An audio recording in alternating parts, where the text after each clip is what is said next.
Benjamin Castle are Americans. Watching the footy. Liam Ryan saying, kick it my way, I want to jump over the pack, and here he comes! Ryan! This is Buddy Franklin! This is the greatest showman! Got the handball off to Myers. Myers looking for the lead of Stengel. Gee, they're good. Gee, they're sharp. Razzle dazzle Rioli. Oh, who else? McDonald! From inside the centre square. Boys kick the goal. Boys kick the goal. From inside the centre. Fat. I can't believe that.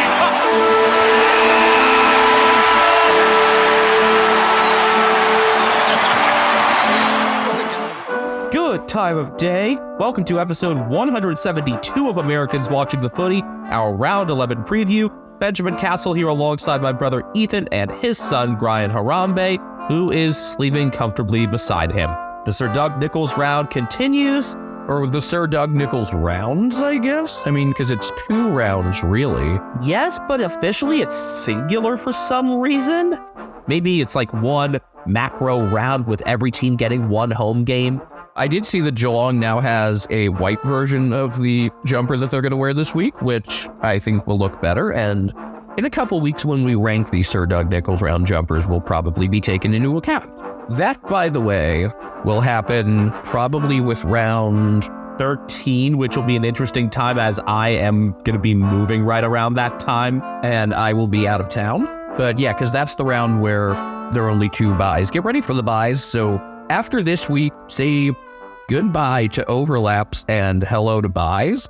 We're going to have 7 games with 4 buys next week, then an 8-game 2-buy round, but that's an extended round with King's birthday. And then a couple of rounds of 6 games and 6 buys. And those rounds will mean extra episodes from us, progress reports, shorter episodes, but extra episodes. As is our short-lived tradition, we'll see how long it lasts with me about to be back in school. Nerd! It's early enough on Wednesday here in America, late enough in Australia, that we got the lists for the Thursday nighter, which is the Dogs and Swans at Marvel Stadium, available for Americans to watch on Fox Sports 2 at 5:30 a.m. Eastern, 2:30 Pacific, and 7:30 p.m. Australian Eastern Standard Time. 11th versus 1st. There have been some decently close meetings in the past couple years. I remember just an awful inaccurate game, I think on a Thursday a couple years ago. I want to say that game was like about a 73-61 or so, which I was thinking that might actually be my score prediction for this one, but then I thought about it again and realized now the Swans are probably just too high scoring to be in a game like that. It was 71-60, 9-17 to 9-6. Oh, Giggs must have had fun with the Bulldogs winning by 11 behinds. I want to say the Dogs were 0-2 going into that game, so it was a must-win for them. They're 5-5 this year. The Swans 9-1 with the 1 loss to Richmond. A healthier Richmond, who, again, I've said, healthy Richmond probably sits at, 14th, somewhere between, 12th and 15th. Healthy, they wouldn't have been good, but they would have been competitive. And maybe we'll get competitive Richmond later this year. I would just appreciate, I'd appreciate if they were competitive this week because all eyes are going to be on them. And then if they roll over next week. And then after that, feel free to be competitive and play spoiler and mess things up for people. I love messing things up. These teams met last year at the SCG in round 18. It was a 2-point Swans win in which Tom Papley kicked the game-winning goal on his 27th birthday with a little under 5.5 minutes left. That was one of those everywhere games for Errol Golden, as well as Ollie Florent. Why do I not remember that game very well? Was it an overlap? No, it was a Thursday game. I was traveling. No, it was the night before my birthday. I was at home. I just slept through. Maybe I slept, but I just don't really remember much of it. I remember a lot of that round, actually, because that was the round with Melbourne's comeback, Geelong spanking Essendon, a good Giants win at the Adelaide Oval, but I don't remember that game. It's time to start the Mad Libs. Well, first, I believe my job is to guess the actual changes. Now we're going to do the Mad Libs fill-in first. That's how we do it. Yeah, okay. So I'm going to fill in the Mad Libs, and then I'm going to guess the actual changes. I know the Swans from the notification I think they brought in a young guy. We could talk about that in a bit. And the Dogs, I believe, it said they recalled a utility, which could mean a lot of things. I'm hoping that's Buku Kalamas, but you don't seem overly excited. I also hope Riley Sanders is in because he should be in. But let's just do the Mad Libs first. Let's do it. Yeah. I need a past tense verb. Articulated. I need an occupation next, Ethan. Flying Dutchman. Can that be an occupation? Or is there another place I could use Flying Dutchman in this? I think there might be another place. Okay, in that case, gigolo. Okay. Plural noun, please. Tramp stamps. You've been sitting on these. A couple of these, yes. Tramp stamps being one of them. And then a singular noun. Protractor. Funny, I had to guide some students into using those today. This was in a 5th grade class. Another past tense verb now. Impregnated. Okay. Body part now. Larynx. Okay, good. And a singular noun. Waffle. Actually, waffle iron. A plural noun now. Viceroys. Viceroys? Viceroys, viceroys. I don't fucking know. Adjective. The one and only one I got here, so... Prickly. Prickly, huh? Yes, prickly. Another past tense verb, please. These tend to have a lot of these. Instagram. And an occupation? Podiatrist. All right, another occupation. Doula. Have you heard about what Pedro Pascal does? Yes. I told you that. I don't know why it's so funny to me, but of all the things from Clickhole, one of my favorites is Pedro Pascal saying, you have to go to school if you want to become a doula. A verb, and this is going to be present tense. Jackknifing. All right, jackknife, okay? Noun, singular. Tooth. Verb ending in ing. Bouncing. Singular noun, meat cleaver. So no Flying Dutchman, huh? Find a place to work in Flying Dutchman and sleep apnea if you can. Otherwise, I'll save sleep apnea for next time. But there seems to be a place to work in Flying Dutchman. At least that's the impression you've given me. You know what? I got it. I figured it out. 2 more, though, they just wouldn't fit the others. I need a number. 5,332. Any particular reason? Nope. I just didn't want to go with something obvious like 46,853. Who's number 46,853? And finally, a plural noun. Verbs. All right. See, that's like, I'm playing the fucking reverse card. And maybe not a reverse card, but kind of the meta card. No, it's absolutely the reverse card. So you're now going to guess how many changes each team makes, yeah? 1 for each? Actually, yes. All right. For the Swans, it's a young guy. I don't know who. Matt Roberts was managed last week. He is the in. Who goes out? I guess the most marginal guy. Well, Robbie Fox is due to come out for an injury. So is that it? Is it just Robertson for Fox? Yeah, shoulder injury for Fox. And then for the Dogs, they had already lost Johannesson. Now we just know that it's 4 to 5 weeks. You said they bring in a utility. So that could mean, could it be Caleb Poulter? No, even though he's gone well in the 2s. Is it Buku? It is not. Is it Riley Sanders? Do you really think Luke Beveridge would bring in Riley Sanders? No. Then why the fuck are you asking? Just because I wanted to make sure to rule it out. Who are they bringing in? He has not played a game this year. I think of him as more of a forward half player. I like this guy. I gotta look through their list to figure this out. It's not a name that I've thought of, but I remember he had a goal. Anthony Scott? Yes, Anthony Scott. I remember he had a goal streak going. Okay, I'm not horribly opposed to that. And he's gonna come in for Riley Garcia? No, Riley stays in. Charlie Clark? No, I don't think this is really like for like thing here. Luke Cleary? It is Cleary. Okay, so with Scott, Scott's a decent player. Yeah, there are just other guys that I think are more worthy of getting a game, but that is not a knock on him. He is a perfectly cromulent player. He is now 29. I remember he was a mature age addition, debuting in 2021. So we're sticking with Alex Keith. Yes, we are sticking with Alex Keith, or we aren't. They are. But if there's a game for Joe Lamarty to go off, it's this one. Maybe, but between rounds 6 and 11 last year, Scott scored 9 goals, including 1 each game, and that's what I was really thinking of there. I have a feeling he would have worked his way into America's Brownlow votes if they had existed last year. Maybe for that win against the Blues, only 8 touches, but 3 goals? I don't know. He seems like a good guy to get 1 vote. All right, let's go on with the actual Mad Lib. I mean, Libs are always very mad. We need like a hose mad version, but it's Libs mad. Sydney has articulated young gigolo Matt Roberts. I like how this turned out. For Thursday night's clash against the Western Tramp Stamps, while the Dogs have named Anthony Scott for his first game of the Protractor. Roberts has returned after being impregnated from last week's win over Carlton, with Robbie Fox, larynx, dropping out of the Swans' waffle iron. Scott played 22 Viceroys last season, but has not featured in the prickly side so far this year, and has been Instagrammed in place of podiatrist Luke Cleary. Young Bulldogs doula Riley Sanders has been named as a Flying Dutchman, and is set to again jackknife in the VFL. The Swans enter the tooth on a 6-game bouncing streak, and sit 6 points clear at the top of the meat cleaver, while the Dogs have won 2 on the bounce and will be in the top 5,332, albeit temporarily, if they can beat the latter verbs.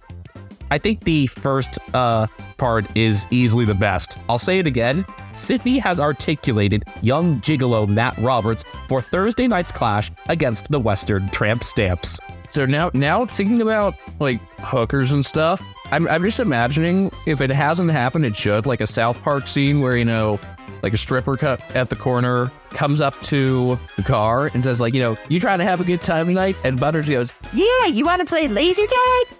Well, you could totally see Butters doing that, playing laser tag with a whore. So no Riley Sanders, no Caleb Poulter. Jen Busslinger is still being kept out, as is Buku Kamas. I mean, I like continuing to put games into Joel Frazier, but he belongs in. But, like, if you watched Alex Keefe last week against Jesse Hogan, like, how can you tell me, yeah, more of this, please? And the Swans don't have to fret about squeezing everybody into the midfield for a bit because Luke Parker has been banned. What does BANNED mean? Means you're fucking banned! For 6 games for that high bump at Frankston in the VFL. Banned, but I don't have a guitar or drums. It was just a stupid fucking play. Like, why? Why? But I ask again, why? So, by how much would you blow out this 9.5 point line in favor of the Swans? I actually think this is a fair line because if you average out all the outcomes, this kind of sits in the middle because I could see a world where the Swans are just really good and win this game by a lot. But I could also see a scenario in which the Bulldogs midfield outplays them and the talent is there. And I could honestly see the Dogs winning this game and not just winning it, but winning it by like 3+ goals. I think the idea of a lopsided Swans win is more likely. And I think the most likely outcome, if I had to pick like the safest bet, would be a 2 to 3 goal Swans win. But if I was to aggregate all of the outcomes and how likely they were, I would probably put the line somewhere around 9.5. I mean, on the official tipping thing, I put Swans by 12. I think right now I've got as Swans by 23 or something like that. It's funny, as critical as I've been about of the Dogs, this is absolutely the sort of team that could beat them just because their midfield's really good and the Bulldogs at their best are as good as any other team at their best, except maybe the Lions. I think the Dogs at their best is better than the Swans at their best. It's just, whoa. And well, no Libba and no JJ definitely does not help the cause. No, but I think the Swans at their 80% is like miles ahead of anyone else at 80%. If you don't want me at my 30% Richmond, you don't deserve me at my 80% Sydney. Friday Night Footy is going to start a little later than normal because it's out west. Freo and Collingwood, 6:10 p.m. local, 8:10 p.m. Eastern. So for Americans, 6:10 a.m. Eastern, 3:10 Pacific. I'm sure nobody will bitch about the game starting slightly later because nobody ever does that. No, never. This is 9th versus 5th, Collingwood continuing their unbeaten run. And the Pies have also won 3 straight head-to-head since 2022, and that includes the semifinal meeting in 22, which wasn't nearly as close as that 20-point margin suggested. No, it was not. I honestly don't remember much about Collingwood's performance in that game other than that they just dominated. I remember that it was David Mundy's last game and he got a goal, and that Michael Frederick kicked a really tough one near the end. Meant nothing but looked cool. In round 18 last year, the Pies won by 46. They turned around center clearances in the second quarter, and that was it. The Dacos brothers were everywhere. Freo will be playing as Walialup once again, which they are 3-0 as, I believe. Yeah, so if there's one thing that you have going for them, even if they might not have Sean Darcy still, it's that. And speaking of Freddie, he's concussed. I actually kind of forgot about that until I saw the injury report. Yeah, it happened pretty early last game with that collision with Jimmy Webster, which was appropriately not disciplined. I thought there was going to be like a Jimmy tax all of a sudden. Nope, they got it right. So if you're trying to go like for like, I guess Sam Sturt would be the move. I don't think there really is much of a replacement for Michael Frederick other than ask Sam Switkowski to perform more of that role. At least that's how I'd go about it. You know, I've been a believer for a long time that the more Switkowski is involved, the better it is for the team. When he got some love for like the high effort plays and stuff from Jason Dunstall last week, which was nice to see. Are you labeling him as the Freo barometer? No, I don't know who is. Barometer can be different, I guess, from like good things happen when he gets the ball. Yeah, because I've seen them succeed in games where he hasn't, but I don't know if I've ever seen them struggle in a game where he succeeded. Whereas like, I can't think of too many games where the Bulldogs were good where Ed Richards wasn't. Seems like we're going through the same names every week on the Dockers list as potential inclusions. Neil Erasmus in the middle, Corey Wagner and Carl Warner in defense. I remember you were saying that you would like to see Warner get another opportunity with Josh Draper having cooled off. Yeah, I'm surprised Warner hasn't gotten like really a full game at all this year. Concussed in round 1 and hasn't seen the AFL Oval again to my knowledge. The Dockers are favored by 4.5. Again, there's the whole Walialup undefeated thing. I don't think that factors in. I guess it's also just Collingwood having a bunch of fuckers out. Also, it should be worth noting that like whether or not Sean Darcy plays doesn't seem to have a huge effect on this team's success and just has more to do with how you got to match up with him, which is pretty amazing because he's very good at what he does. Maybe without Frederick, if you have Darcy in but no Frederick, then it could kind of change your forward structure completely with Jackson up there. I mean, Jackson's capable of running through the middle. If you have Darcy, maybe you would still also have Sturt and have him as the steadier target while having Jackson move around, or you can even swap Sturt and Jackson around a bit. So yeah, about those outs for Collingwood. Jordan DeGoey, Will Hoskin-Elliott, and Reef McGuinness are all out with abdominal injury, hamstring pull, and concussion respectively. Jamie Elliott and Brody Mychek are both leaning toward likely to be in, but we also know that there are going to be 2 debuts. Ed Allen, pick number 19 from 2022, will be getting his first AFL game in his home state. He's a Claremont alumnus, good midfield runner. And then looking further toward defense, the meteoric rise of Will Parker, ? He pursued cricket from 2020, played for Victoria, played in the BBL for Hobart, and I think about 100 days after his last notable cricket appearance, he's making his AFL debut after being a Category B rookie. I remember James O'Donnell having a decently fast turnaround, but I don't think as quick as this. What about former cricketer Alex Keith, the former cricketer? Alex Keith is a former cricketer? Yes, the former cricketer. So if you've got all of these in, I feel like there's like another out that we're missing here. Or like, who else would leave? I don't think Harvey Harrison's done anything to not be included. Maybe, well, I like Joe Richards on debut. Yes, well, Lucky Sullivan's been a little quiet. Yeah, but first 2 games out of Richards I've liked. Maybe like Markov? Honestly, if you mix things around there and have Parker more technically is the end for Markov there, it's going to be a nice chance to learn about these players' styles a bit more. And in pretty high leverage situation, always tough to have those trips out west and try to keep up against a team that found a little bit of form this past week in every aspect aside from kicking accuracy. We've gone this far without mentioning that it's Lachie Schultz's first game against Freo. You know, he hasn't played all that well this year, but this might be the game where he breaks out. I'd be surprised if he kicks less than 2 goals. And I do think Freo have learned from the Rory Lobb game how to like play against someone without letting it supersede everything else, including trying to win. Maybe Schultz will be the one who goes off the rails then. No, I don't think so. But I think the crowd will be into it. I think it'll be a fun subtext to follow. I'm excited. I always like seeing different teams get onto the Thursday and Friday night games, and Friday night Frio is pretty rare. So Saturday's schedule this week is a little different. This week will actually be our final overlaps for a while because we're about to enter the bye rounds. But it's an unusual overlap because instead of having the late window overlap, 7:30, instead it's the 1:45 Eastern window to leave room for standalone Dreamtime. Great in principle, probably going to be shit in practice. Again, Richmond's whole team is dead, basically. Like Chunky. And Crikey, he's in the fridge. I feel like of our listeners, Rick will definitely get this reference. Anyone else? Good luck. But this is also, I think, a well-chosen overlap because if there's a team you aren't going to get all that interested in watching right now, it's North. And this will be the 6th straight North home game head-to-head against Port Adelaide and the 3rd straight at Blundstone Arena. Normally, I wouldn't care. Normally, that would make sense.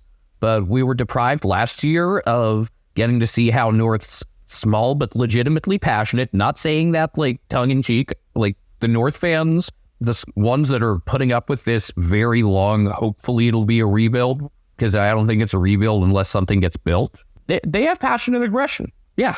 And it would have been fun to see them go after the horny one. Here he is again, the horny one. I hope we're not the only ones that have really taken on calling him that. I think everyone kind of has to at this point. It's too good. It would be really funny if someone just missed a couple weeks of footy and then came back and all of a sudden, why is everyone calling him the horny one? I'm sure that happened somewhere. Someone went on a nice vacation and then came back and totally missed the beginning of the horny one.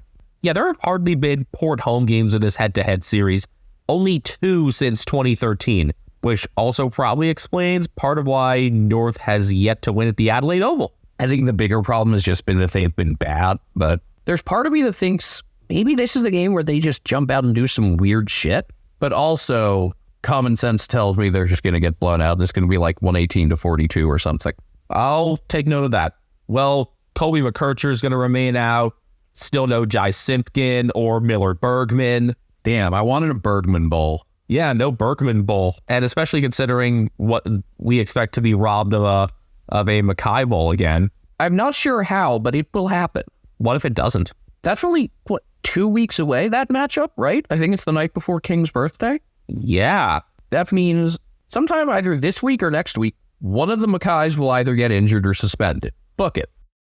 Callan Dawson can play at some level, which is good because I really liked him one of the games earlier in the year. I think we gave him a polished turd vote. And if you want to take something nice out of this season for North, it could be chemistry in the back between him and Charlie Comben, who I think deserves way more credit. He's been not just the least ugly girl at the dance. He's kind of been a revelation going back. My big hope for the future is that they can build the tall group in the back around him along with Josh Goder. Unless he gets managed, because this is the sort of game where I think he got managed last year. Please not again. I would like to see him be the one to take on Charlie Dixon. Because I think Charlie got managed for this last year, and it seems like a game to manage people for. Especially when you've got the Blues the next week. That's a Thursday, isn't it? That is the Thursday. Yeah, so quick turnaround. So I would be shocked if Port don't at least manage one of Dixon or Finlayson maybe or something like that. Yeah, I would be surprised if Dixon specifically plays. I don't think they'd manage O'Leary. He's too essential to structure, but I don't know. Someone else is going to get managed. Dixon and maybe one other. They're also going to have some room to accommodate guys because Connor Rosie should be back from his hamstring injury. Also, Lockie Jones should be ready, which will work out nicely with Josh Sin set to miss some time with the collarbone injury. Yeah, that was a pretty late occurrence there in that game that I think just kind of gets overlooked because of everything else that happened later. Yeah, and within the scope of things, he's not a bad player. I actually thought during the Geelong game, I thought he was pretty solid. Yeah, finally showing some of his first round potential there. What's it going to take for Frank Evans to get consistent time, by the way? Because even without Rosie, it didn't happen. And credit to Jackson Mead for starting to hold down a spot. I don't know. It's no fault of Frank's own. So I don't know. The dude's 17-4. That's got to be worth something. This is a game where you probably don't need to press the automatic win button. But if you are looking, it is nice to have. If you are looking to manage, then that's an option there. Maybe this is a game where you manage Travis Boak, and that's how Bright could get it. Ooh, yeah, Boak and Dixon, those two would make sense. I don't know if they've ever managed like both of them at the same time. It would honestly make sense. It would make sense. Oh, right, and Ollie Wines, looks like he could still be good to go despite his heart palpitation issue. That's another avenue for Evans to get in. Last year in round 9, it was an 8-goal-to-1 second quarter. Port won by 70 with 14 different goal kickers to combine for their 20 goals. Yet Dixon did not play in that game. This time out, the Power are favored by 45.5. You know the deal. North have given up 100 every game. They've been more than 4 goals adrift at the final siren every game. I don't see a reason why it changes. Yeah, I hope Charlie Dixon plays. I doubt it. And I want him to play once again because I want to see how Charlie Coleman does on him. With Rosie potentially coming back, I'd love to see how he and Butters and Drew can go up against, hopefully, a mix of Harry Sheasel, George Wardlaw, and Tom Powell. A real nice test there for the younger North midfield stocks. And maybe Will Phillips as well, because he's done well in the twos. At the same time as that game in Tasmania, you'll have the Blues and Suns under the roof at Marvel Stadium, and that will be your Fox Sports 2 broadcast. Carlton and Gold Coast are both 6-4. The Blues being 10th feels a bit satisfying. It's not going to last. No, they've dealt with injuries. They are very good. Well, they'll be dealing with some more injuries in this one because Mark Pitnet is out with a finger injury. That'll force a smaller lineup and steadier ruck time for Tom DeConing. So maybe if you're looking for like a forward with some decent endurance, you could go with Ashton Moore to get a debut. Or maybe you just say, yeah, let's go small. Jesse Motlop's a chance to finally come in. Maybe this is the time. You know, I really like Motlop's game. If he's good to go, I would throw him in immediately. I can tell the Blues are missing something without both him and Jack Martin, just to create a good sort of chaos for them in their forward 50. Because remember, Martin came back for a week and did his hamstring again, so he's still a few weeks out. These teams met twice last year. There was a 59-point Carlton win at the G in the Suns' only trip to the G that year. Reminder, this year they'll only be at the G in round 24. Unless... Yeah, Carlton had lost 8 of 9, and, you know, that was the whole, like, fans leaving early, and you're not fit to wear the shirt, etc. And then the vibes totally changed by the time they met in round 23, where the Blues hung on for a 4-point win to clinch a finals appearance, a very sad day for Australia and therefore the world. Charlie Curnow kicked 5 and then dropped back defensively late. Jacob Wiedering was awesome against Levi Casbolt, and then, like, the fans outside acted like they had just, you know, like, brought home the Champions League trophy or something. Well, without Wiedering, just an undermanned defense besides him, too. Could Jed Walter really cause some chaos? He was managed this past week, so yes. I mean, Jed Walter can cause chaos in any game just because he can fuck you up. It's not even like he's probably trying to hurt people. It just happens. He's just huge. Not as huge as Ned Moyle, though. Although Moyle will probably make way for the also managed Jared Witz. Yeah, I can't imagine a lineup where any team would find a way to accommodate both of those guys. I'd like to see them try. It's not like I think either really have much ability outside of ruck, but Moyle did have, like, 15, 16 disposals this past week. He'll get some offers. I'd feel good about Witz on my fantasy team this week. Up against Tom DeConing rather than Mark Pitnet, definitely. The one thing that gives me pause in this game isn't really the absence of Wiedering, it's the absence of Pitnet, because this team has won some games without Wiedering, but you look at Pitnet's importance and how clearly it's been, you know, when he's going well, everything goes. Well, when they lose at stoppages, they bleed goals. They had a 1-week reprieve in round 9, but otherwise from rounds 5 through 10, they were averaging something like the high 40s into maybe the 50s in terms of points conceded from stoppage, considering how poor it was this past week. I think without Pitnet, they'll be, you know, that's something that I'm sure they'll have had time to prepare for and think about, and they'll have an idea of what they're in for. So I think they'll be better equipped for it. Okay, quick prediction. Who is Jed Walter going to try to hang over? Lewis Young. Well, if he's back in, that would make sense for Wiedering if he can't go. Wiedering is still a test. I think we'd put him on like the doubtful to unlikely side of the spectrum. At this point, we just need to start keeping track and just how many games that Jed Walters played, the percentage in which he accidentally injures someone just by being huge and trying to take a mark. Blues favored by 14.5. As I said the other day, I am favoring them by a lot more simply because it's the Suns on the road. There is a chance the Pitnet absence makes a big difference, and then, I'm not sure who gets paired up with who, but Rowell and Anderson can definitely give Walsh and Cripps trouble. I think it would probably be Rowell versus Cripps and Anderson versus Walsh, kind of inside versus outside. Ooh, just figured it out. Obvious answer for who gets injured, assuming he plays. Caleb Marchbeck. Yeah, he kind of has that track record. He kind of gets hurt a lot. Ethan, you have labeled the middle Saturday game the most important game of the round, and I would tend to agree with you. Third place Geelong hosting sixth place Greater Western Sydney, 4:35 p.m. local. For Americans, 2:35 a.m. Eastern Saturday, 11:35 p.m. Pacific Friday on Fox Sports 2. A chance for some rare road success to continue at Cardinia Park because the Giants have won their last 3 meetings there, and no road team has won 4 straight against Geelong since the Bulldogs had a streak that spanned the turn of the millennium. I have a name for this game. Because each team is coming in on a 3-game losing streak, I declare this the Jezebroon Desperation Bowl. The Jezebroon Desperation Bowl. Okay. Honestly, that sounds like a college football bowl game with Jezebroon being some weird law sponsor or something. Yeah, that's exactly what I was going for. Last year's game you could, in hindsight, alliteratively call the Riccardi Renaissance. Because Jake Riccardi had 3 goals, and during the game it was what the fuck? Why are we getting beaten by this guy? And then it turned out he's just been on its hair ever since. Yeah. Also, it was Toby's 200th game. He kicked 4. Which was amazing that he was able to do that with Dwayne Russell attached to him. By his third leg. Yes. But on the note of Jake Riccardi, that game in round 11 last year, a 7-point Giants win, started a stretch in which he has kicked 47-22. That's incredible output for somebody who's clearly not the primary target inside 50. The concerns about the Giants entering this game are more in defense because they're going to be without Jack Buckley. His calf injury is going to sideline him for a couple weeks. Now, Alir should clear concussion protocols in time, but that's a big step down in terms of one-on-one ability. And I like Alir, and he's strong. I don't have anything negative to say about him. It's just Jack Buckley's really freaking good and really important to what this team does, so it is significant.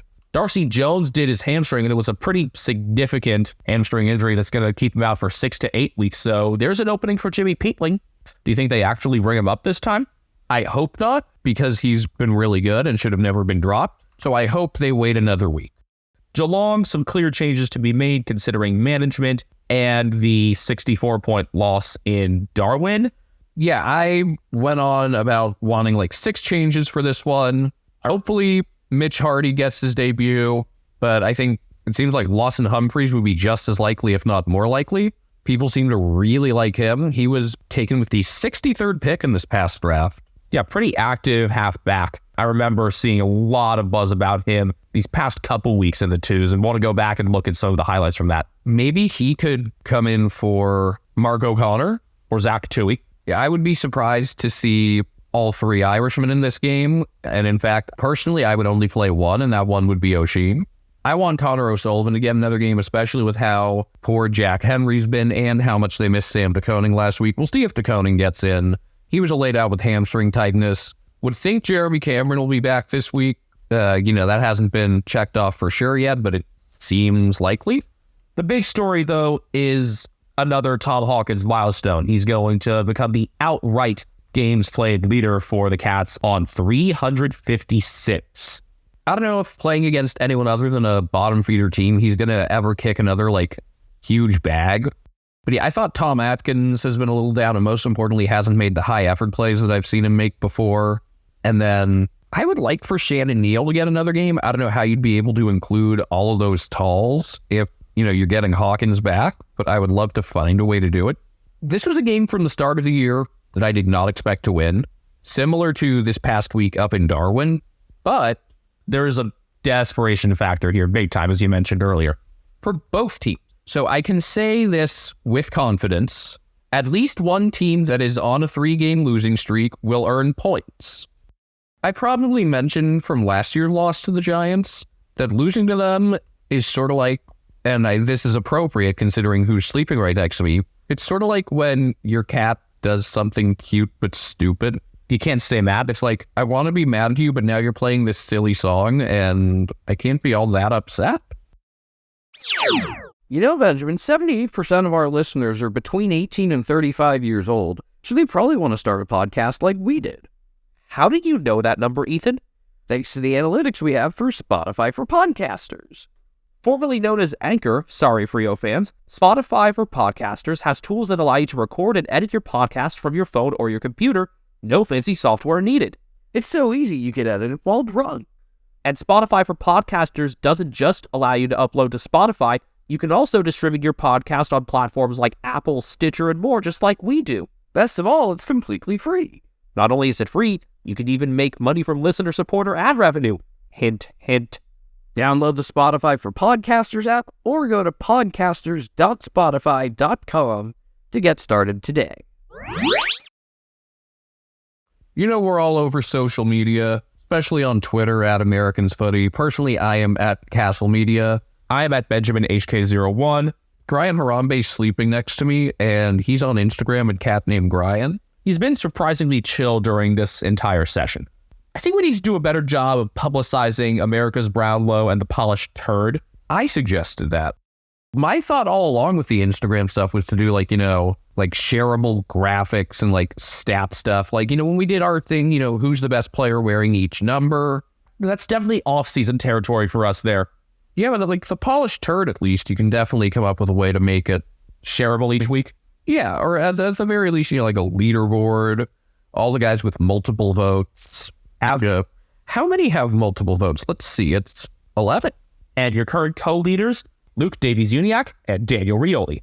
I was thinking maybe it would end, when I first came up with the idea, I was thinking this would probably it would end up being a player on an A team, but I mean, it would make sense for it to be a player on a bad team. Just because they have the most chances. At the start of the year, I was thinking LDU or Tim Kelly. So let's kick things up here with Richmond and Essendon. Dreamtime at the G. Standalone Dreamtime. So we had to make a compromise to get this clearly. All we had to do was give up Richmond's entire list. I mean, do they even have enough to have a 26? I think so. I believe they have 18 guys on the injury report, 5 of which are tests, so that number is about to go down. I mean, I can't see... Well, I mean, is it time to play the Mr. Burns, 9... But 9 misfortunes? Is it time to play the Mr. Burns 9 misfortunes? But 9 misfortunes? I'd like to see that. But yeah, realistically, the number on their injury list is probably as high as it's going to get. Probably. Eagles fans can sympathize. And Blues fans, if they really want to. No, not even close. There are 3 levels to this. Collingwood has a lot of injuries, which this week do include some key players, but most weeks have been just a lot of kind of marginal guys. Carlton have been kind of in the middle with a mix of marginal and key contributors. And then Richmond, it's just everyone's dead. Getting Tim Taranto back in a few weeks' time will be the most significant return. If you can get him and Jacob Hopper on the field at the same time, that would be really good. Because at the start of the year, this midfield looked really good when you had both of them. And it looks like both could be back within the next 2 to 3 weeks.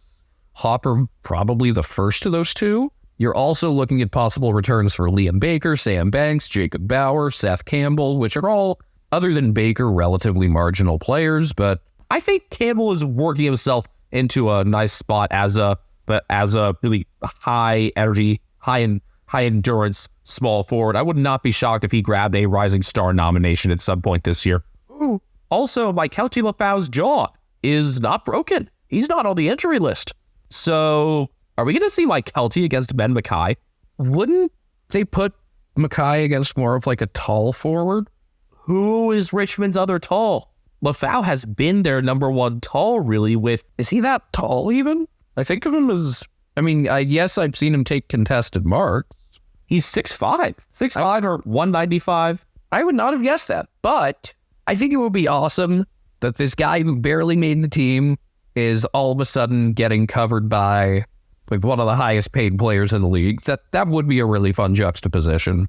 I'm really glad that Essendon won this game last year because, like, it would not have felt satisfying to just blow them out. It would have felt satisfying to blow them out if it was still considered a quality Richmond team. This ain't a quality Richmond team. Yeah, this is like the South Park scene where the like little kids play against the Red Wings. I'm sure Essendon fans are looking forward to presumably beating the shit out of these guys, but to end the streak with a win that you could have seen coming from a mile away would not have been rewarding. You know, if it was a blowout over a full team, sure. A close one over a full team, sure. Anyone over a full team, but like last year. Yeah, it was a great game. It was the 1-point win, the Sam Durham goal with 7 seconds left. Why was Dylan Grimes not on the Oval? It's funny because now it would be like, why is Dylan Grimes on the Oval? Because he's kind of fallen off. He's now hurt as well. Okay, but Dan Rioli isn't a one-on-one defender. No, he's a ball mover. Well, that's the matchup that they had in the goal square. And it was so bad that Dimma quit. I think he was already planning on quitting regardless. I think it was a milestone for Toby Nankervis, and he wanted to see that out. Yes, but I like my way better. Zach Merritt won the Ayukin Award as best on ground, 100% efficiency in the fourth. That was legitimately a fantastic game for him. I remember him being pretty good, and I think this was your game, and I was on, I think it was like Crows Saints or something. That sounds right. Oh no, I was on Q Clash, and that was a blowout. A 43-point Lions win before a disappointing crowd. Yep, sounds like a pretty typical Q Clash. So the Bombers have made one change already with Harry Jones suspended for a dangerous tackle of Zach Fisher. There's a spot there for a tall forward. Enter their first debutant of the year, pick number 10, Nate Caddy. It's funny, did you see the official tweet from Essendon? I think? We've reluctantly accepted the one-game ban offered to Harry Jones. Full details below. I wonder if they've got like enough of a salary cap crunch that those $10,000 could factor into things. I mean, they are paying Ben McKay a shitload of money. I think they're also kind of seeing it as an opportunity of like, we can A, save $10,000 and B, get our guy a debut. That's not reluctant then. Speaking of last year's hero, looks like Durham is expected to play. And you may also have some defensive reinforcements for the Bombers in any of Nick Cox, Zach Reed, and most importantly, Jordan Ridley. To think that Essendon has been going so well in defense without Ridley makes me even more eager to see how solid they can be with him in there. By the way, this game will also be kicking off at 12:40 p.m. in Uganda. Yes, so Uganda's team will be playing at a reasonable hour, 7 hours behind Melbourne time. And the Bombers are favored by 40.5. which is the largest margin, which is the second largest spread for the round. The only way Richmond keeps this close is if guys are just super fired up to play in Dreamtime and then they fade somewhere in the second half. And unfortunately, you know, having guys like Maurice Rioli Jr. miss this game, you know, I've said before, while it sounds shallow, it is true that the Indigenous players get up for this game. That's why it's going to suck to not see Isaac Rankin in the closer for the round. Maybe Shea Bolton just like does everything, which I wouldn't put past him. To start the Sunday action, Hawthorn and Brisbane are at Marvel. This is a first for their head-to-head. And also, there has been a ridiculous number of Hawthorn home games in this matchup. 6 straight since 2019, and 16 out of 20 since 2008. Even more weirdly, 12 of those have been in Launceston. Is there something I'm missing here with the Lions, that there's like a particular Tasmanian that they really wanted to showcase? No, I think it's, you know, for about a decade, they were not as sharp. And usually the games they send to Tasmania are not against other Victorian teams. Now, they did against the Saints, but other than that, it's if it's against a Victorian team, it's like the Saints, the Dogs, or the timeshare tussle. I'm surprised they haven't done it with the D's, considering the size of their fan base. I mean, are there ski resorts in Tasmania? This is an honest question. It may come from a joking place, but it's an honest question. Googling this right now. Tasmania ski resort. There are. The other fascinating thing about this matchup is that despite the Lions clearly being the better team over these past 4 years, the Hawks have won all four meetings since 2020. Last year, it was a 25-point win at the G where Hawthorn kept the game uncontested with a lot of handballs on the outside. The Lions could not keep up transitioning back into defense. I remember that being a breakout game of sorts for Connor McDonald, and he got no votes for it despite his 12 score involvements. The Hawks even beat them in 2020 at the G before a crowd of nobody in round 1.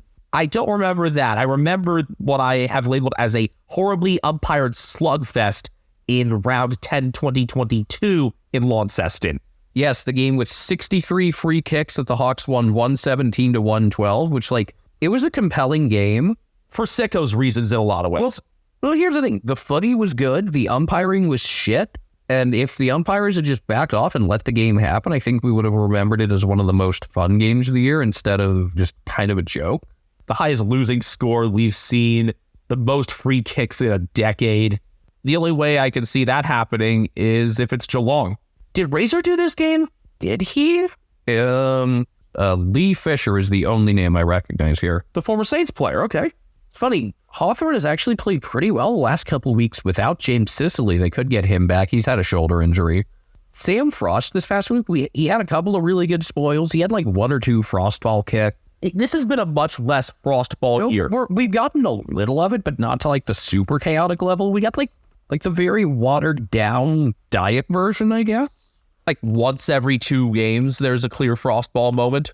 I think it's more frequent than that. Maybe 2 out of 3 games you get it. Ain't bad. Jack Scrimshaw should be back from his dangerous tackle of Liam Stalker. I don't know who goes out. Maybe Jai Sarong, although I was thinking Sarong. I think they'd give another game to Ethan Phillips.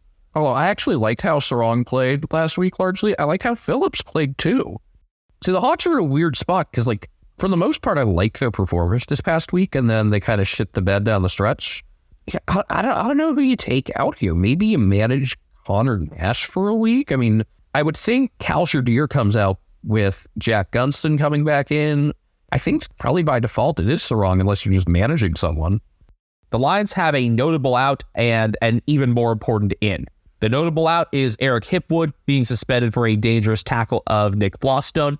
I want 6, Ryan. Is that not getting appealed?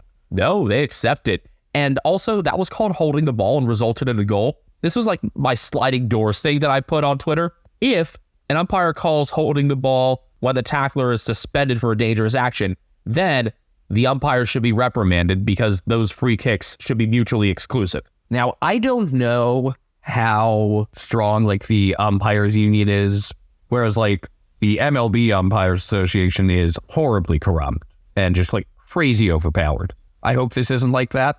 I hope they actually hold him accountable. But yeah, Zach Bailey coming back. Yeah, that's the big one there. Had tweaked his ankle during the gather round. And then even though he played through the game the next week, the impressive win against the Demons, he had been sidelined for the past 5 weeks. But yeah, in terms of the tall side, replacing Hipwood, I want Brandon Ryan to get his Lions debut. I want it to happen against his old team. Burst onto the scene as a great recruit off a shit VFL team. The Ants? Yes, you wonder why Leo was so high on him and was so disappointed to see him go? I think it's clear with not just their head-to-head history, but the way the Hawks have played lately now that they've gotten healthier, that this is not a game where you just manage a bunch of dudes. A few weeks back, I think it was Dwayne Russell talking about Hawthorne and was talking about how, they're about to get a bunch of guys back. And no, it doesn't turn them into a finals team like he was kind of implying, but it turns them into a team that needs to be taken seriously. Yeah, if you divided the teams into 6 tiers of 3, I would say you'd put them squarely in tier 4. And I think, all right, let's see if we feel the same way. Who's the most important player they've gotten back from injury? Will Day, easy. Thank you. I mean, pretty clear with him being the best and fairest and being pretty flexible all over the oval. Can be sent back and reliably do his job there, though that was done too early this past week, and that's a real lesson for Sam Mitchell. Well, it's more just why take him out in the middle? He's good there. He was probably their best. More than probably. I think he was the best player in that game. But also, you see how Jai Newcomb plays off of him. That combination has also allowed Connor Nash's down year to this point to be less significant. And Nash has started to bounce back as well. I mean, his disposal numbers aren't as high, but the tackling's been good. He's found a role, even if it's not as prominent as he had been. If this is his down year, that's still not a terrible place to be. The Lions are 15.5-point favorites. Your gut would tell you the Lions, but then you think about how this matchup is gone. I would stay away from the bets on this game. You know, they've already won a game at the G this year, which is still weird to think about. Yeah, this isn't at the G. Maybe things are just flipped. And now I was going to say, like, because normally, my point was normally at Marvel, you'd be like, okay, they're not at the G, they've got a better shot, but also they've lost 3 games at the GABA. This is unpredictable, but also I feel like this one kind of leans in the territory of, you know, the Lions are due to beat them. Also, they're due to play them at the GABA. That hasn't happened since 2019. Now that the Lions are finally going to play at Optus, barring like spontaneous combustion of the universe or the borders being closed again, never rule it out. We'll have to find like new things to fixate on with like home and away matchup stuff. And that's why I'm focusing on this stuff here, like weird Tasmanian tendencies. North hosting Port 3 years in a row at Blunston. It ended both the Pies and the Blues to Tasmania. God, please. The Pies have never played in Tasmania, which is bullshit. They may never. The only way is if we get a Tasmanian gather round, and the AFL would still find an excuse to keep the Pies at the G. I mean, maybe when Tasmania gets a team, they'd play them down there. But I want them to have to play like North or Hawthorn there. Melbourne and the Saints is your middle Saturday game. That is at the G. It is 10:20 p.m. Pacific on our Saturday. 1:20 a.m. Eastern on Sunday, 3:20 p.m. locally. Sunday, FS2. The D's are 6-4 after losing to the Eagles. I still cannot believe that. The Saints are 3-7. So the Giants, the Suns, the Blues, and the D's are all 6-4. And I feel like of those teams, the Giants are the most like backs against the wall right now. Also the Dockers, by the way. That's right. Shit. But so out of those teams, the Dockers should be pretty content with their position. The Suns, until I see them win on the road or beat like a good team, this means nothing. Yeah, it's going to be kind of empty. The D's and Blues both seem like, all right, fine. Things are fine. Things are not fine for the Saints, who are 3-7. And continue to baffle us by stubbornly continuing to play Ross ball. I still want to know, and I asked this on our recap, is booting it out of the middle as fast as you can Ross ball, or is it just Rowan Marshall going on instinct? I downloaded the yeet sound effect just to describe how Rowan Marshall just yeets every ball that he can grab straight out of the ruck. Do you also have the Vine Boom? Yes. Do you also have a bruh? Bruh. Okay, and play what other sound effect at random? Minnesota! Thank you. Something with these last 2 games, all 4 clubs have adopted Indigenous names for the Sir Doug Nicholls Round. So Narb and Urok in this one. The Demons have won 4 straight head-to-head meetings since 2020, and last year it was a 21-point win at Marvel in which the Saints suffered 3 injuries. Max King was out early, and Stephen May controlled the game from there. Then Seb Ross did his hamstring, and not all that long after, I believe, May took a hanger that concussed Zane Cordy. Christian Petrarca also kicked 4 straight in that game. They were ahead pretty comfortably most of the way there. I remember the year before they kind of kicked their asses at the G. Yeah, that was the game where the Saints had a goalless first quarter. This could be just a very like visually unappealing matchup. Like not in terms of the jumpers, those look great, but in terms of the way these 2 team styles kind of mesh. I could understand that just with slower, uncontested play that both teams can put on. I hope that one team ends up getting sick of it and saying, fuck it, corridor, now, go. And the Demons are far more likely to do that, especially generating rebounds all over the field as opposed to just pure center clearance success. Again, one of my biggest gripes with the Saints is that they do not rebound quickly from defensive half turnovers. And they have the speed to do it. They have enough speed on a list to do it, and it just hasn't happened. Seb Ross coming back in all likelihood will help with that. He was managed this past week, as were Tim Membry and Liam Stalker. I think we should be on debut watch, though, in terms of forwards in particular, because Matt Allison, an early pick from 2020 who was yet to get his first AFL showing with a whole lot of injuries, kicked 5 this past week for Sandringham in their 110-point rout of Richmond. Not too many weeks where you see both an AFL and VFL side for a club lose by triple digits. I've already talked about how disappointing things have been with Matthias Filippo, and I hope he gets into a system that lets him show off his abilities more. It's just, I get the feeling, with Ross ball being what it is, it's going to be pretty easy for the Saints to recruit defenders and maybe midfielders, but it's going to be hard to convince any forwards to come join this. So you better draft them well, and then you better not waste them. And this system is not conducive to not wasting forwards. On the Demons side, magnified role for Stephen May last year, by necessity this time because Jake Lever will be out until after the bye, in all likelihood. He was concussed to begin with, and they're also doing some knee surgery. I think what happened there was because he was concussed, they said, like, all right, you're already missing this week. Let's just knock this thing out while we can. And instead of having him miss 1 week and then return at less than 100%, they're going to have him miss a few weeks and then return at 100%. I imagine Adam Tomlinson would be the one to come in. He was a frostball type player for a couple years and has reeled things in since. Well, I'd rather see. I guess the other potential in would be Marty Hoare, I guess, or does Harrison Petty swing back?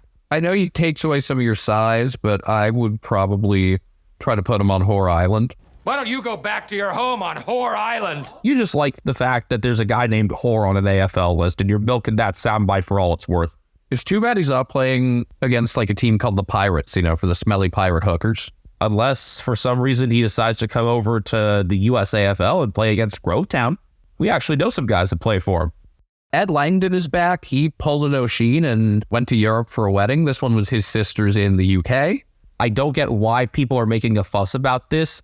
Yes, family has priority. It's unfortunate timing. Also, Jacob Van Rooyen should be back. He should be through concussion protocols, which also would give more of a reason to move Petty back if you wanted. You could just slide Van Rooyen in and then move Petty in turn. D's favored by 17.5.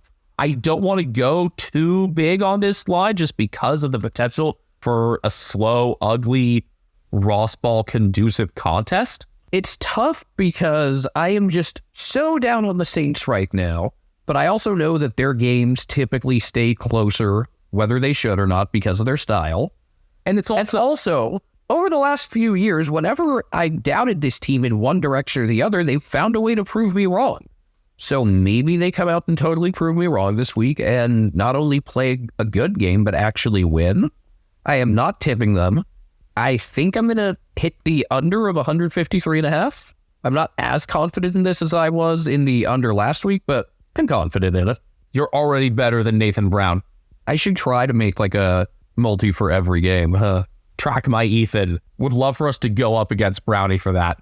I tried tracking my Brown, but after it went down the toilet, I kind of lost sight of it. All right, final game of the round.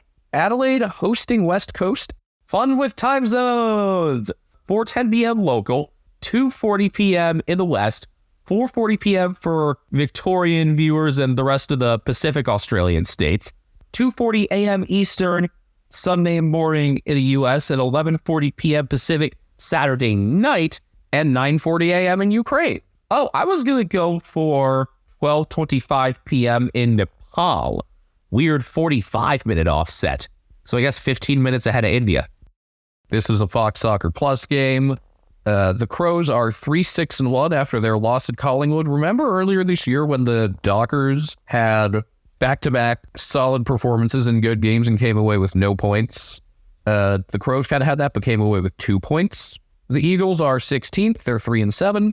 It's hard for me to believe that these teams deserve to be just 2 points apart.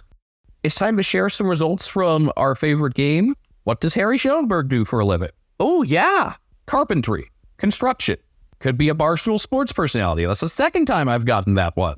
Finance or forklift operator at a warehouse has set. Well, Schoenberg is one who could potentially come in with Isaac Reichen coming out. Clearly no like for like there. In order to compensate for his absence, you got to make up for him in the aggregate. Thanks, Billy Bean and Brad Pitt. Well, I was just going to say Josh Rochelli's going to have to do more. And I have actually, even if statistically he hasn't been great lately, I have actually really enjoyed how Josh Rochelli has played. He's just when he goes into the middle and then moves forward, and you're going to need someone to do that. He's also just been embracing contact more, actually following through on plays, because he was disappointed in himself as much as the fans were, if not more so, for those missteps he made early in the season. But yes, Rochelle will need to do more in the center square to fill in for Riken. I know Matthew Nix has caught a lot of crap, but I think when he's pushed the button correctly and kind of utilized his forwards in both the midfield and up front, he deserves some credit. If you want to try and counter some of the taller options for the Eagles, then James Borlace, I would say, would probably be in ahead of Dan Curtin, because Curtin's been subbed out in each of his first 2 games. The first one, he was fine. The second one, he was just objectively poor. Yeah, that was this clear you suck sub made at halftime. More early you suck subs. The Eagles, before we talk about them, I want to make sure we address the whole discussion over the advantage or disadvantage that Western teams have and the whole deal about travel. I mean, I think we have a good lens on this as obviously fans of Western teams in the U.S. My solution, everyone should be flying charter. The WNBA is now starting to adopt charter flights for teams, and I think the AFL is doing better than the WNBA financially. So there's no reason you shouldn't be able to get charter flights, whether it's like the Eagles and Dockers share a plane and the Queensland team share a plane, or if it's just you hire charter companies and you fly your people around. Like, there is no reason that a league whose teams make this much money should be flying commercial. Because when you're flying charter, it really makes the travel time much less relevant. And I've talked about that like with the realignment going on with conferences in college sports right now. There is a big difference between a 5-hour charter flight and a 5-hour commercial flight. Focusing on the Eagles for this game, though, amazingly, they had no new injuries this past week, and they could get Elliot Yeo back from his groin injury. So this will be a pretty complete team aside from Oscar Allen, ? Their last trip to South Australia this is their 3rd time there this year, huh? Because they opened against the Power. They played the Swans at, I want to say, Norwood? No, it was Mount Barker. That was where Harley Reid got his first goal in the... Gather round. And that'll be an eternal footy trivia question there. Where did Harley Reid score his first goal? But yeah, this is their 3rd time in South Australia. First time, trying to get their first win. I know you had said there was a change you wanted to make with taking Josh Rotham out, but I mean, how much do you want to change unless it's bringing back one of your best players from injury coming off of really... I don't know if this was their best performance. You can look at the other couple wins. I think this was their best performance, though. Given the competition, I would say so. Last year's meetings, you probably remember for one player and one player only. Taylor Walker? Yeah, he combined to kick 19 goals 6 in those 2 games. Have I said on air, considering how unlikely it is that anyone's going to score 100 goals in a season or 1,000 career goals the way the game is right now, I think 10 goals for a game deserves the pitch invasion. Well, then you would have had that in round 13 last year. A 122-point Crows win, in which Walker kicked 10-2 in his 250th game. He became the 4th Crow to kick 10 goals in a game and the first to even kick 9 at the Adelaide Oval. Then it was a much more competitive game in the closing round out west, until the Crows scored all 6 fourth-quarter goals. Tex kicked 9-4. That was a tough game to watch as an Eagles fan because of how the fourth quarter went, and also that it was Shannon Hearn and Luke Shuey's final game. I remember one of their kids doing somersaults or something. Yes, Luke Shuey's son, Ollie, somersaulted through the Guard of Honor, and Luke ended up doing one as well, and surprisingly didn't pull his hamstring. How did Ollie's somersaults compare to Peter Griffin? Ollie, hands down. He should have just, dabbed the entire way through. Ooh, actually, I know the best thing someone could do through a Guard of Honor. Any guesses? Replicating the wedding procession to Chris Brown's Forever? No. It's the same thing I use as my bowling celebration when I bowl a strike. Big balls? The big balls dance. Ooh, I have a chance to ruin 2 weddings with that. Will you? Possibly. Will you clear it with the groom? Yes. I should just be known as guy who does the big balls dance. The Crows are 29.5-point favorites. Sure, why not? I mean, here's the thing with, if Yo is playing, I could see this be kind of like where the Eagles competed for, about 3/4, and then the Swans pulled away? Okay, well, they didn't just compete for 3/4 against a superior team to the Crows, so who the fuck knows? This is a must win for the Crows, obviously. If they still have any shot, I'm not sure if they do. They've got to clean up pretty much every game at home. Just about. All right, now comes the part I'm excited for. We have to predict the main characters and stuff. Benjamin, I want you to give your main character guess, and then I want you to guess what I'm going to guess. Oh, geez. So I think my main character pick is going to be a pretty obvious one. Is it Lockie Schultz? Yes. A primetime game with Frio's craziness last year around playing Rory Lobb. I feel like it would totally fit. I still think they've learned from it. If I can't go for that, then let me pick another player who's playing against his old team for the first time in Elijah Hollins. Because I've really liked how Hollins has gone into that whole midfield and half-forward mix for the Blues this year. Helped free up Patrick Cripps, and it could kind of go in reverse as well, where if Cripps does well enough, maybe it could free up Hollins. I think that's going to be obviously a really heated game in the midfield as well. It's one of those crater in the middle of the oval midfield matchups. Going to be a good game for lunch pail, guys. All right, your next job is to guess my pick. It's going to be some random person who... You're already wrong. Is it a certain fan? It's not a person. No, you're not going to steal my thunder with the Seagulls at the G, are you? Nope. Because I'm saving that for a round where there are 3 or 4 games at the G. Yeah, this is a round of 3 Marvel games, I think? 3 Marvel and 2 G. Oh, yes, 2. Any other guesses? We'll have a power outage somewhere else? Nope. What is it? Beetle nut. What? Beetle nut. There's going to be a scandal surrounding beetle nut. The nut, which is chewed commonly in a lot of Polynesian countries. Oh, also known as an areca nut. Yes, and I believe in Papua New Guinea, or at least some parts of New Guinea, it's called buai. And it is going to be a scandal because A, it can be used as a stimulant, and B, when you spit it out after chewing it, your spit turns like bright red. So this week, it is going to be uncovered, thanks to my sources. Blood rule? Yes, a team has been exploiting the blood rule by spitting beetle nut on their opponents. I do not know which team, my source would not disclose this. But yes, it's kind of it's a double whammy. A, it's a stimulant. B, it's the blood rule. This would be the biggest fake blood scandal since the Harlequins in 2009. The Quinn! Yes, the Quins. Do you know about this? No. All right, well, that's some reading for you. And maybe Ethan will give his reactions to that and comment a bit more, either at Castle Media or Americans Footy. I will also comment on cricket more probably because the very short, unfortunately, IPL playoffs are this week.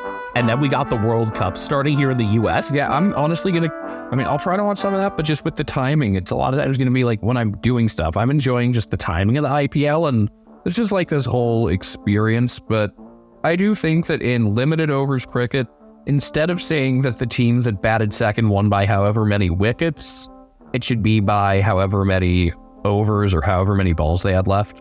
I mean, they usually say both, but yes, but there's more of an emphasis on the wickets, and which is dumb. Yeah, I don't really get that. I mean, yes, there are teams that go all out, including Sunrisers Hyderabad yesterday, but generally speaking.